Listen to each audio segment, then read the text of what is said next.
আপনার বিকাশের touchpad ID কীভাবে চালু করবেন, তার জন্য আমাদের কী করতে হবে? বিকাশটা লগ ইন করে নিতে হবে। লগ ইন করে নেওয়ার পর আমরা কি করব, এখানে প্রোফাইলে চলে যাব।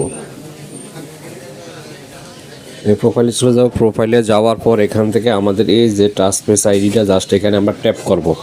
ট্যাপ করার পর এখানে টাচপ্যাড আইডিটা এখানে জাস্ট আমরা এখানে এটাকে কী করব, এখানে অন করে দেব। অন করে দেওয়ার পর এখানে আমাদের দুইটা অপশনস আছে। একটা হচ্ছে লগ ইন এবং লেনদেনের জন্য।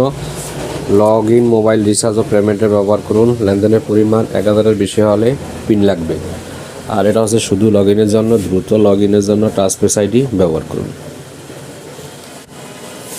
তাহলে আমরা কি করব, এখানে যে নিচের যে অপশনটা আছে আমরা এই অপশনটা আমরা এখান থেকে অন করে দিই। দেওয়ার পর এখানে কি করব, এই যে এখানে পরবর্তীতে চলে যাব। যাওয়ার পর এখানে তথ্য সুরক্ষিত থাকবে এবং শুধু আপনার টাচপ্যাড আইডি যোগ করুন, এই দিকে এগিয়ে যান। যাওয়ার পর এখানে আমরা কি করব, আমাদের পিন নাম্বারটা এখানে বসিয়ে দেব। অ্যাড করে দেওয়ার পর দেখুন এখানে আমাদের কি হচ্ছে, অভিনন্দন, আপনি সফলভাবে টাচপ্যাড আইডি চালু করেছেন। এখন আমরা যদি লগ ইন করতে যাই তাহলে আমাদের কি দেখাবে, এভাবেই আমরা টাচপ্যাড আইডিটা চালু করতে পারি।